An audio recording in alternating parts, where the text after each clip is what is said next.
लेंगे।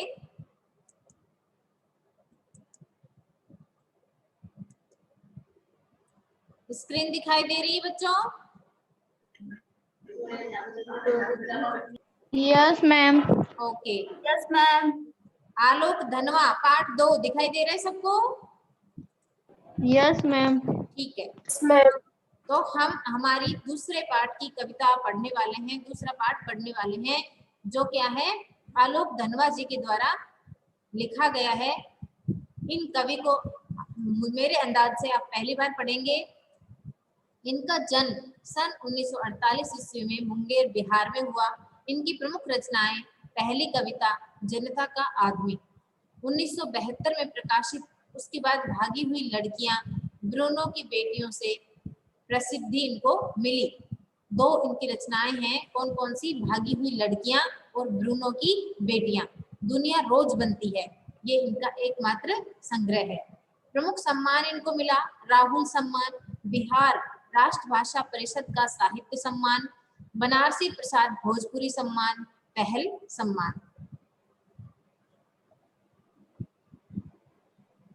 अब ये कहते हैं एक अंदाज के साथ में, इनके अंदाज के साथ में, कि जहां नदियां समुद्र से मिलती हैं वहां मेरा क्या है, मैं नहीं जानता, लेकिन एक दिन जाना है उधर। कि मैं जाना चाहता हूँ, देखना चाहता हूँ, माना कि वहां पर मेरा कुछ भी नहीं है, लेकिन हम उन चीजों को महसूस करना चाहते हैं, देखना चाहते हैं, जानना चाहते हैं कि आखिर वहां पर क्या है ना। मतलब वहां से मेरा कोई ना कोई रिश्ता, कोई ना कोई नाता जरूर है।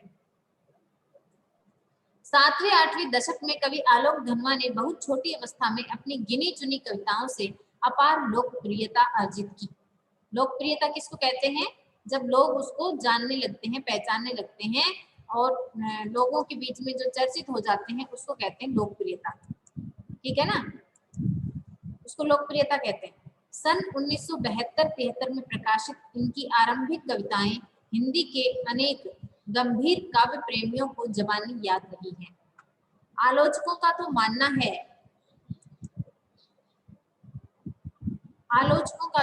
मानना है कि उनकी कविताओं ने हिंदी कवियों और कविताओं को कितना प्रभावित किया, इसका मूल्यांकन अभी ठीक से हुआ नहीं है।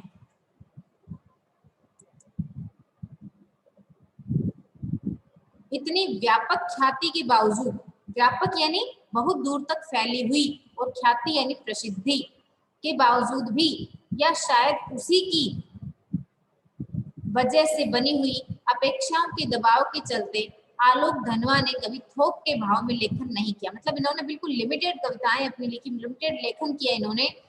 सन 72 से लेखन आरंभ करने के बाद उनका पहला और अभी तक का एकमात्र काव्य संग्रह सन 98 में प्रकाशित हुआ। काव्य संग्रह के अलावा वे पिछले 2 दशकों से देश के विभिन्न हिस्सों में सांस्कृतिक एवं सामाजिक कार्यकर्ता के रूप में सक्रिय रहे हैं। उन्होंने जमशेदपुर में अध्ययन मंडलियों का संचालन किया और रंगकर्म तथा साहित्य पर कई राष्ट्रीय संस्थानों एवं विश्वविद्यालयों में अतिथि व्याख्याता के रूप में भागीदारी की है। पाठ्य पुस्तक में ली गई कविता पतंग, कौन सी कविता पढ़ेंगे हम? इनकी पतंग कविता पढ़ेंगे। आलोक धनवा के एकमात्र संग्रह का हिस्सा है। यह एक लंबी कविता है, पूरी कविता हमारे यहाँ पर नहीं दी गई है। उस कविता के तीसरे भाग को पाठ्य पुस्तक में शामिल किया गया है। पतंग के बहाने इस कविता में क्या क्या बताया गया है वो देखेंगे। इस कविता में बाल सुलभ इच्छाओं एवं उमंगों का सुंदर चित्रण किया गया है। बाल सुलभ इच्छाएं और उमंगे यानी एक बालक के मन की जो इच्छाएं होती हैं और उनकी मन में जो उमंग होती है कुछ भी करने की, उसका बहुत सुंदर वर्णन किया गया है। बाल क्रियाकलापों एवं प्रकृति में आए परिवर्तन को अभिव्यक्त करने के लिए सुंदर बिंबों का उपयोग किया गया है। अब बिंब क्या होते हैं? मैंने आपको बताया ना बेटा कि बिंब का मतलब होता है परछाई। जब हमें किसी दूसरी चीज में वैसी ही परछाई दिखे, जैसे कि अब आप लोगों को ये चीज समझाना बहुत मुश्किल होता है कि किस में हमें किसकी परछाई दिखे, ठीक है, तो बिंब किसे कहते हैं थोड़ा सा आप समझने की कोशिश करना। जैसे मैं एक उदाहरण देती हूँ आपको। जैसे मान लीजिए आप कई बार कहते हो ना कि मैं तो रस्सी को देख करके सांप समझ बैठी, वो बिंब है। रस्सी क्या हो गई? बिंब हो गई। ठीक है, रस्सी में हमने किसको देखा? सांप को देखा। ठीक है, जैसे कि बच्चे आप लोग बादल देखते हो और बादल देख करके आप देखना, ध्यान से देखना, कोई बादल आपको हाथी जैसा दिखेगा, कोई मछली जैसा दिखेगा, तो वो क्या है? बिंब है कि हमें उसमें किसी और चीज का दृश्य दिखाई दे रहा है, उसका प्रतिबिंब दिखाई दे रहा है, वो ही बिंब होता है बच्चों। और उस बिंब के माध्यम से जो हम कहना चाहते हैं वो कहीं सीधे सीधे उस वस्तु का नाम न लेकर किसी बिंब का सहारा लेकर के तब जाकर के हम कोई बात कहें। तो बिंब क्या करते हैं? चित्र उपस्थित करते हैं हमारे सामने, किसी भी चीज का एक चित्र सा उपस्थित कर देते हैं बिंब, तो उसको समझना आसान हो जाता है, किसी भी बात को कहना और समझना आसान हो जाता है बिंब के माध्यम से। ठीक है, अब जैसे मान लीजिए कि किसी ने ये कहा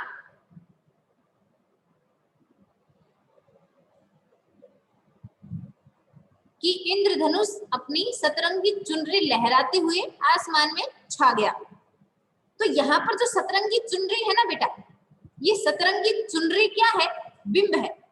क्योंकि अगर हम 7 रंग की चुन्नी को देखते हैं तब हमें बहुत सुंदर लगती है, बहुत आकर्षक लगती है, रंगीन लगती है। तो जो इंद्रधनुष के रंग है ना, वो भी कैसे लग रहे हैं? एकदम आकर्षक लग रहे हैं, मोहक लग रहे हैं। तो हमें उस इंद्रधनुष में चुनरी और चुनरी में इंद्रधनुष दोनों की परछाई एक दूसरे में दिखाई देने लग जाती है। ठीक है, और हमारे मन मस्तिष्क में पहले चुनरी और फिर इंद्रधनुष आ जाता है, तो ये बिंब होता है। आगे समझ? तो अब हम आगे बढ़ते हैं कि बिंबों का उपयोग किया गया है। पतंग बच्चों की उमंगों का रंग बिरंगा सपना है। यहाँ पर जो पतंग है वो पतंग नहीं है, क्या है? ऐसा लग रहा है जैसे बच्चों की उमंगे ही उड़ रही हैं। उमंगे यानी इच्छाएं, आशाएं, अभिलाषाएं, वो जैसे मानो आकाश में पतंग नहीं उड़ रही है, बल्कि क्या उड़ रही है? बच्चों की इच्छाएं उड़ रही हैं, अभिलाषाएं उड़ रही हैं, बच्चों की उमंगे उड़ रही हैं, जो बहुत सारे रंगीन पंखों वाली हैं, जो बहुत रंगीन है, अलग अलग किस्म की, अलग अलग बच्चों की अलग अलग दुनिया होती है, उनके सपनों की अलग अलग दुनिया होती है, वो आसमान छू लेना चाहते हैं। ऐ समझ में? तो यहाँ पर जो पतंग है ना, वो बिंब है। किसका बिंब है? कि कवि को पतंग में उन बालकों की क्या दिखाई दे रही है? क्या दिखाई दे रही है? बताइए। उमंगे। उमंगे। ऐसा लग रहा है कि वो पतंगे नहीं उड़ रही, बल्कि क्या उड़ रही है? बालकों की उमंगे उड़ रही हैं, जो अभी आकाश को छू लेंगी। ठीक है ना? तो इतने सुंदर दृश्य को यहाँ पर बिंब के बिना नहीं उपस्थित किया जा सकता। अगर ये कहे ना, अगर लेखक अगर इस तरीके से कहना चाहे ना हमें कि बच्चे जो है अपनी इच्छाओं से आसमान छू लेना चाहते हैं, तो हमें वो चित्र उपस्थित नहीं होगा कि वो आसमान कैसे छुएंगे। अब उन्होंने उनकी उमंगों को उड़ा दिया एक पतली सी डोर के माध्यम से, जिसका एक छोर बच्चों के हाथ में है और दूसरा छोर अभी आसमान छू करके आ जाएगा, मतलब अभी वो अपनी इच्छाएं पूरी कर लेंगे। तो जहां तक मैं आशा करती हूँ कि आप बिंब को थोड़ा थोड़ा समझ पाए हैं होंगे कि बिंब होता क्या है और बिंब का काम क्या होता है। ठीक है ना? एक कविता में किसी बिंब का काम क्या होता है? तो एक कविता में किसी बिंब का काम ये होता है कि वो बिंब उस चीज की एक प्रतिछाया हमारे समक्ष रखता है, एक वीडियो बना देता है, एक चित्र बना देता है हमारे सामने, और हम उसके माध्यम से उस चीज को देखने लगते हैं जिसको कवि हमें दिखाना चाहता है। उसको समझना और देखना हमारे लिए बहुत ही आसान हो जाता है। ठीक है, तो हम आगे बढ़ते हैं कि ये पतंग बच्चों की उमंगों का रंग बिरंगा सपना है। आसमान में उड़ती हुई पतंग ऊंचाइयों की वे हदें हैं, बालमन जिन्हें छूना चाहता है। ऊंचाइयों की हदें मतलब सीमाएं। हद किसको कहते हैं हम? सीमा को। तो कवि इसके माध्यम से क्या कहना चाहते हैं कि ऐसा लग रहा है कि पतंग जो है आसमान की ऊंचाइयों को स्पर्श करने का एक सीमा है जो अभी जाएगी, और जो बच्चे पाना चाहते हैं उसको बस छू करके और आ जाएगी। आपने देखा ना, बच्चे एक गेम खेलते हैं, एक खेल खेलते हैं। क्या खेल खेलते हैं? कि उसको छू करके दौड़ करके आ जाते हैं। तो उसको छूने से उनको ऐसा लगता है कि उन्होंने उसको पा लिया। ठीक है, तो इस प्रकार से तो ऐसा लग रहा है कि जैसे वो जो चाहते हैं अपने जीवन में, जो पाना चाहते हैं, जो उनके सपने हैं, वो इन पतंगों के माध्यम से उड़ रहे हैं। इनका एक छोर इनके पास में है और दूसरा छोर अभी आकाश को हाथ बढ़ा करके यूं छू करके आ जाएगा, अर्थात ये इनके मन की कल्पनाएं जो हैं उनको पूरा कर लेंगे, ऐसा प्रतीत हो रहा है। कविता धीरे धीरे बिंबों की एक ऐसी नई दुनिया में ले जाती है और हमें सिर्फ एक पतंग से ही बिंब का प्रतीक नहीं पता चलेगा।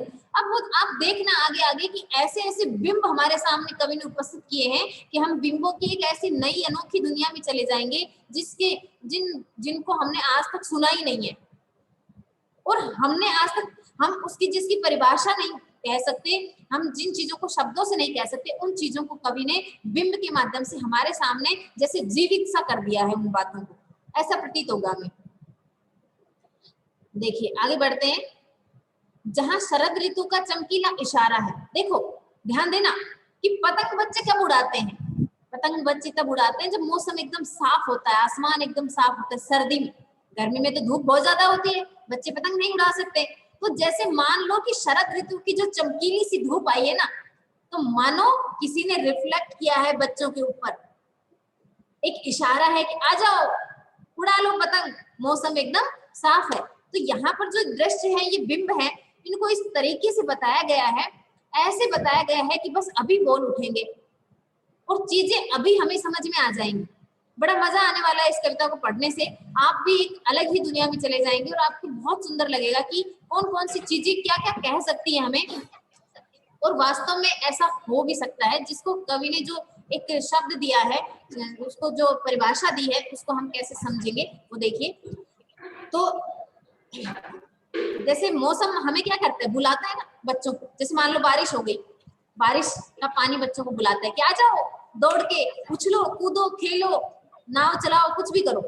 तो जैसे मानो पानी, तो वैसे ही जो चमकीली धूप निकल रही ना, तो आपको मैं यहाँ पर बता दूं इशारे का मतलब क्या होता है। इशारा मतलब संकेत करना, अपनी तरफ बुलाने के लिए। आप अपने मम्मी पापा वगैरह से पूछना, पुराने समय में जब मोबाइल नहीं था मिस कॉल करने के लिए, उस समय में बच्चे आपस में कैसे बुलाते थे एक दूसरे को, क्योंकि अगर आवाज लगा करके बुलाते थे तो पेरेंट्स से डांट खानी पड़ती थी। तो बच्चे कैसे बुलाते थे, या तो सीटी बजाते, या तो ताली बजाते, है ना, या कोड वर्ड करते, मतलब कुछ ना कुछ उनका कोड वर्ड होता था। और उसमें से एक सबसे अच्छा इशारा करने का जो तरीका था वो क्या था, छोटा सा कांच का टुकड़ा लिया, स्टील की कटोरी ली, कुछ भी ऐसा बर्तन लिया, कुछ भी लिया, उससे धूप से ऐसे ऐसे रिफ्लेक्ट करते थे, उसकी छात पे रिफ्लेक्शन गया, उनके घर पे रिफ्लेक्शन गया, बच्चा समझ जाता था और दौड़ करके वो गया वो गया। तो ऐसे लग रहा है कि जैसे जो शरद की धूप है ना, चमकीली सी, मानो उस शरद ऋतु की धूप ने बच्चों को इशारा किया है कि आ जाओ उड़ा लो पतंग।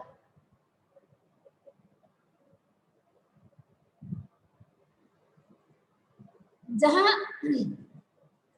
तितलियों की रंगीन दुनिया है,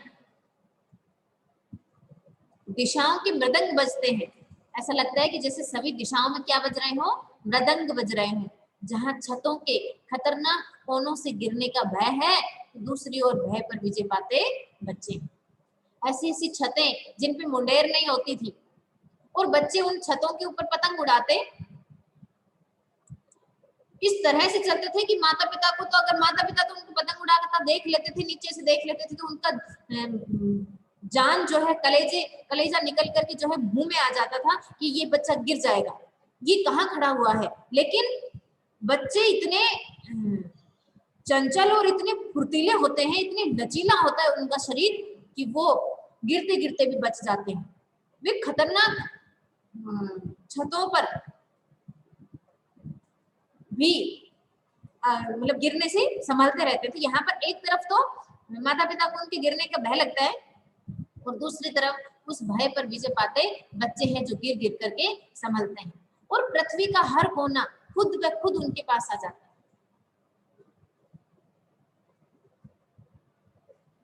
इस बिंब को बहुत अच्छे से समझने की बात है।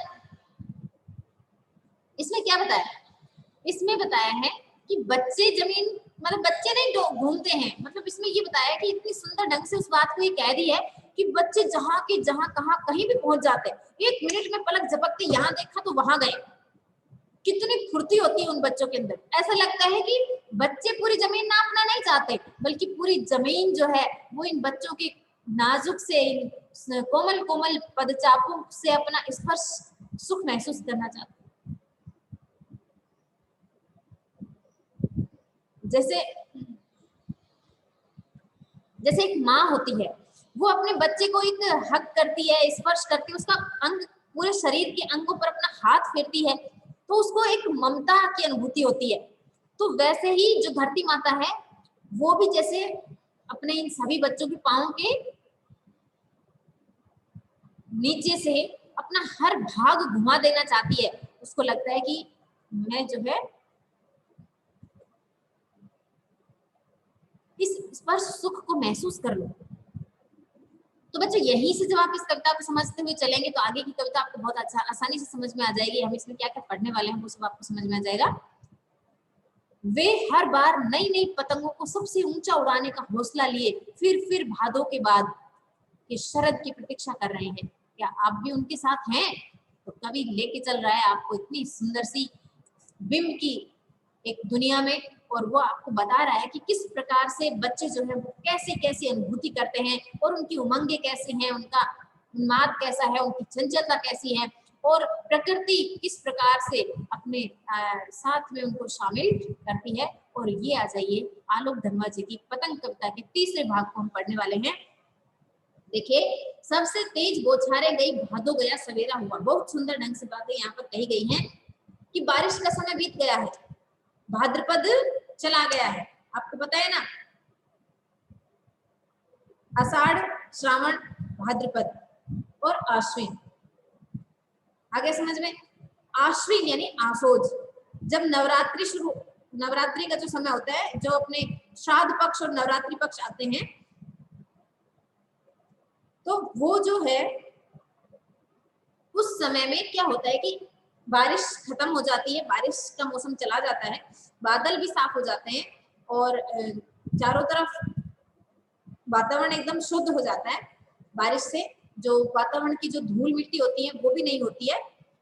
तो धूप कैसी होती है? एकदम चटकीली निकलती है, बहुत चमकीली धूप होती है आश्विन मास की, है ना। भाद्रपद के बाद में, अभी श्रावण चल रहा है, उसके बाद भाद्रपद महीना आएगा, फिर आश्विन मास आएगा, ठीक है। तो आप देखेंगे कि भाद्रपद के महीने के बाद में, जिसको हम क्वार का महीना भी कहते हैं आश्विन मास को, तो भाद्रपद महीने के बाद में आप देखेंगे कि क्या होता है, चटकीली धूप आएगी। अब देखना आप, क्योंकि ऐसे तो आप देखते नहीं है, आपको पता ही नहीं है, लेकिन जब आप बेटा, जब आप हिंदी को पढ़ते हैं, जब आप काव्य को पढ़ते हैं, जब आप किसी कवि को पढ़ते हैं, तब हम उस वातावरण को उस कवि की नजर से देखते हैं। और अगर आपने इन चीजों को, अपने आसपास की चीजों को ऐसे बांध लिया अपने साथ में, तो आपको चीजों को समझना मुश्किल नहीं लगेगा, बहुत आसान लगने लगेगा।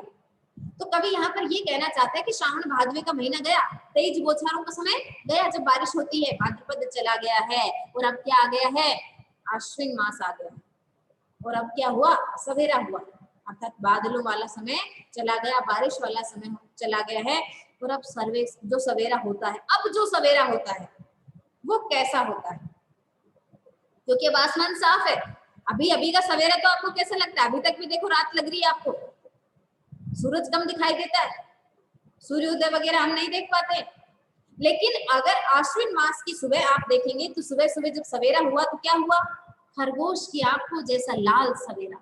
सवेरा कैसा है? आपने कभी खरगोश की आंख देखी? नहीं देखी? नहीं देखी तो देखना, क्योंकि आप लोग तो टीवी मोबाइल देखते रहते हैं, तो आपको खरगोश की आंख कहां से दिखाई देगी? खरगोश की आंखें लाल लाल सी होती है, ठीक है। अब वो जो सवेरा है वो कैसा है? खरगोश की आंख के जैसा लाल है। अब ध्यान देना, मतलब जिस प्रकार से खरगोश की आंख, पूरा सफेद खरगोश, और उसकी एक आंख लाल, मतलब उसकी आंखें जो है वो लाल रंग की, उसकी आंख की लालिमा हम देख रहे हैं, तो वो जो सूर्य उदित हो रहा है ना, वो छोटा सा है, कोमल सा है, उसके जो सुबह का जो प्रकाश है वो बिल्कुल लालिमा लिए हुए है, अरुणिमा लिए हुए है, ठीक है। तो उसकी जो लालिमा है, उस सुबह का जो वातावरण है आसपास एकदम सफेद सफेद सा, और ऐसा वहां पर छाया हुआ है आसमानी सा रंग, और उसके अंदर बीच में एक छोटा सा लाल सूर्य उदित हो रहा है, तो कैसा है? तो ये बिंब है बेटा। ये बिंब क्या कह रहा है हमें? ये बिंब हमें उस सूर्य की लघुता, आसपास की सफेदी और बीच में उसकी लालिमा को अनुभव करने के लिए प्रेरित कर रहा है, महसूस करने के लिए प्रेरित कर रहा है। तो जो आश्विन मास का सवेरा होता है वो क्या होता है, आसमान एकदम साफ होता है और सुबह सुबह का जो सूर्योदय है वो एकदम चमकीले सफेद आसमान के बीच में वो अरुणिम लालिमा वाला जो सूर्योदय है वो बहुत ही सुंदर प्रतीत होता है। शरद आया फूलों को पार करते हुए। अब थोड़ी थोड़ी सर्दी होनी शुरू हो जाती है, बारिश के बाद सर्दी आएगी ना, गर्मी गई बारिश अब सर्दी।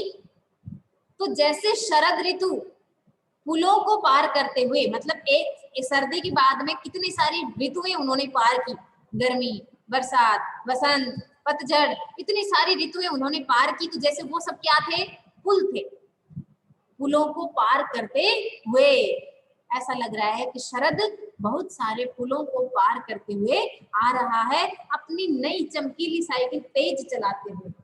बहुत सुंदर बिंब है यहाँ पर, जैसे कि नई नई चमकीली साइकिल उसने ली। क्यों? क्योंकि मैंने आपको बताया कि जब शरद ऋतु आती है, जब आश्विन मास आता है, तो प्रकाश, जो रोशनी, आसमान चमकीला हो जाता है, चटकीला हो जाता है। किसी बच्चे की आपने नई नई साइकिल जब वो चलाता हुआ आता है तो वो कैसा प्रतीत होता है, आप देखिए।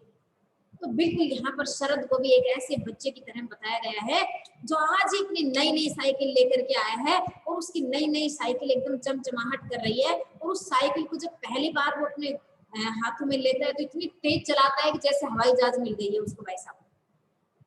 तो अपनी नई चमकीली साइकिल तेज चलाते हुए और घंटी बजाते हुए जोर जोर से, जरूरत नहीं है उसको घंटी बजाने की, लेकिन फिर भी बजा रहा है। क्यों? क्योंकि वो बच्चों को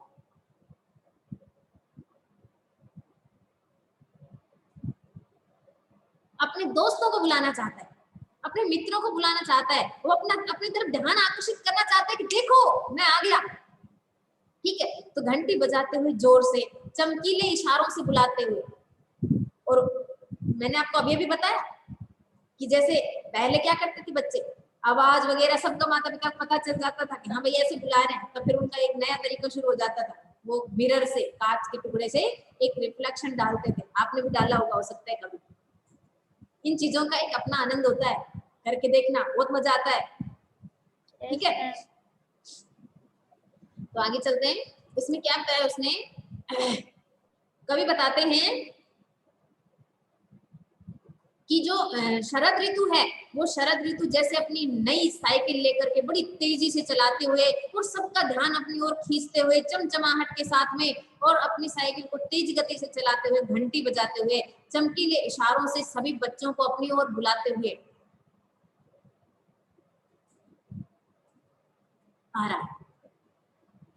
पतंग उड़ाने वाले बच्चों की झुंड को चमकीले इशारों से बुला रहा है। मैंने आपको बताया ना कि पतंग उड़ाने का असली मौसम वही होता है, उसी समय में पतंग उड़ाते हैं बच्चे,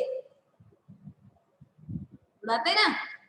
तो बस यही बात यहाँ पर बताई गई है कि बच्चे जो है, जो पतंग उड़ाने वाले बच्चे हैं, उनकी झुंड को जैसे जल्दी से एक रिफ्लेक्शन मार के आ जाओ, आ गया मैं भी, चलो चलते हैं, पतंग उड़ाते हैं। आकाश को इतना मुलायम बनाते हुए कि पतंग ऊपर उठ सके।